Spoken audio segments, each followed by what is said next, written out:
بعض اوقات ایسا ہوتا ہے کہ آپ جو ہے ایک ریل دیکھ رہے ہیں یا کوئی بھی کانٹینٹ دیکھ رہے ہیں، اس میں جو ہے ہارٹ بریک دکھایا ہوا ہے، اس سے دوسرے لمحے ہی جو ہے یہ دکھایا گیا ہے کہ ایک انسان بہت زیادہ خوش ہے، دوسری ریل اس سے آگے ہم بڑھتے ہیں تو کچھ اور دکھایا ہوتا ہے. تو ہمارے ایموشنز ود ان سیکنڈز جو ہیں ہمارے موڈ پہ بہت اثر انداز ہو رہے ہوتے ہیں. جی تو یہ بالکل، بھی بہت زیادہ افیکٹ کر رہا ہے. موڈ سے زیادہ اس کا جو ڈائریکٹ تعلق ہے وہ ہمارے ایموشن سے ہے. جیسے بھی آپ نے بات کی کہ اگر کوئی ایشوز چل رہے ہیں اور آپ کوئی ریلز وغیرہ دیکھ رہے ہیں تو اس سے ہم ٹریگر ہو رہے ہیں، یعنی کہ ایک خاص طرح کا کنٹینٹ آیا، ہمارے اندر ایک خاص طرح کا ایموشن آیا، اس کے بعد اگلے ہی ہمیں کوئی دوسرا کنٹینٹ آ گیا، اب وہ دوسرا ایموشن آ گیا. اب اس میں ایشوز یہ ہوتے ہیں کہ جب ایموشن اس طرح سے آپ کے پھیلے ہوتے ہیں تو ایموشنل ریگولیشن ٹھیک طرح سے نہیں ہوتی، جس کی وجہ سے آپ میں ایموشنل اسٹیبلٹی نہیں آتی اور جذباتی قسم کے مسئلے ہو جاتے ہیں. اگر کسی کو بیماری نہ بھی ہو تو جو جذباتی قسم کے مسئلے ہیں کہ ایک لمحے آپ کا موڈ لیٹ سے اس ایکسٹریم پہ اور دوسرے لمحے آپ کا موڈ اور ایموشن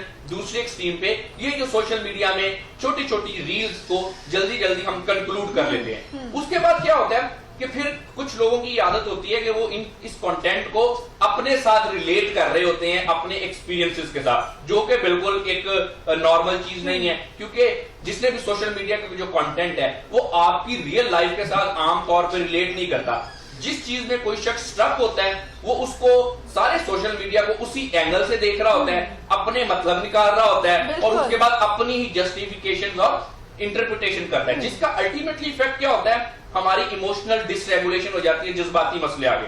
اب آپ ایک چیز سمجھیں، اگر کسی کے ٹانگ میں درد ہے، وہ اگر باہر جائے گا کام کرے گا تو obviously ٹانگ کی درد اس کو کام کرنے سے روکے گی، وہ ٹھیک طرح سے کام نہیں کر سکے گا. اگر اسی طرح سے آپ یہ جو ایموشنز ہمارے اندر آئے، ان ایموشن سے اگر ہم باہر جائیں گے، پروفیشنل لائف میں جائیں گے یا پرسنل لائف میں جائیں گے، تو یہ ساری چیزیں ہماری لائف کی کوالٹی کو افیکٹ کرے گی. ہم ٹھیک طرح سے کام نہیں کر سکیں گے، پروفیشنل ہم گروم نہیں کر سکیں گے، اور ہمارے جو ریلیشن شپ وغیرہ وہ بھی خراب ہوگی. اب اس کا ڈائریکٹ تعلق جو ہے یہ ایموشنل ڈس ریگولیشن کا یا اس طرح کی چیزوں کا، یہ ڈائریکٹ تعلق ہے ہماری ویلیو سسٹم کے ساتھ. ہمارے اس کو ویلیو سسٹم کو اگر ہم کریکٹر بھی کہتے ہیں، یعنی کہ کریکٹر کی اسٹرینتھ. اب اگر ویلیو سسٹم ہمارا اسٹرانگ ہے، یعنی کہ کوئی فیملی کی ویلیوز ہیں، مذہب نے ہمیں ویلیو سکھائی ہیں، معاشرے میں ہم نے ویلیو سیکھی ہیں، تو سب سے زیادہ جو ٹیکنالوجی نے مسئلہ کیا ہے وہ ہماری ویلیوز پہ کیا ہے. وہ چاہے کسی بھی طرح کی ویلیوز ہیں، کوئی سوشل ہیں، کوئی فیملی کی ہیں، کوئی پروفیشنل ویلیوز ہیں. اس میں سب سے پہلے ہم نے یہ دیکھنا ہے کہ یہ جو ویلیو سسٹم خراب ہوا ہمارا کسی بھی طرح سے، چاہے نوجوانوں کا ویلیو سسٹم، جیسے ابھی آپ نے ہارٹ بریک وغیرہ کی بات کی، تو بہرحال یہ بھی آج کل کا فینومینن ہے، اس کو میں بالکل ڈینائی یا برا نہیں کہتا. لیکن اب دیکھیں کہ اس ساری چیز میں ایشوز کیا ہو رہے ہیں کہ کیونکہ جو ویلیو سسٹم کریکٹر کی اسٹرینتھ نہیں ہے، جس کی وجہ سے انزائٹی ڈپریشن زیادہ ہو رہا ہے، اور ٹیکنالوجی کا اس کا ڈائریکٹ تعلق ہے. اپیئرنس پہ ہم نے زیادہ فوکس کر لیا، بہت ساری ایسی چیزوں کو ہم نے فوکس کرنا شروع کر دیا جو کہ شاید زندگی میں جن کی اتنی اہمیت نہیں ہے، اور ان چیزوں کو ہم نے اگنور کر دیا جن کی زندگی میں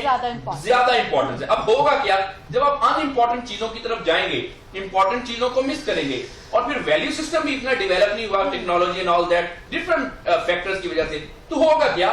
آج کا انسان پہلے کے انسان سے جہاں پہ زیادہ ویل انفارمڈ ہے، زیادہ اس کے پاس ریسورسز ہیں، زیادہ فیسلٹیز ہیں، لیکن ایٹ دی سیم ٹائم آج کا انسان پہلے کے انسان سے ذہنی طور پہ زیادہ کمزور ہے، جذباتی طور پہ زیادہ کمزور ہے. بہت شکریہ آپ کا، آپ کی قیمتی وقت کا. ناظرین، مینٹل ہیلتھ جو ہے وہ بہت زیادہ امپورٹنٹ ہے، اور ٹیکنالوجی جہاں ہمارے لیے آسانی لاتی ہے وہاں ہمارے لیے مشکلات بھی ہیں.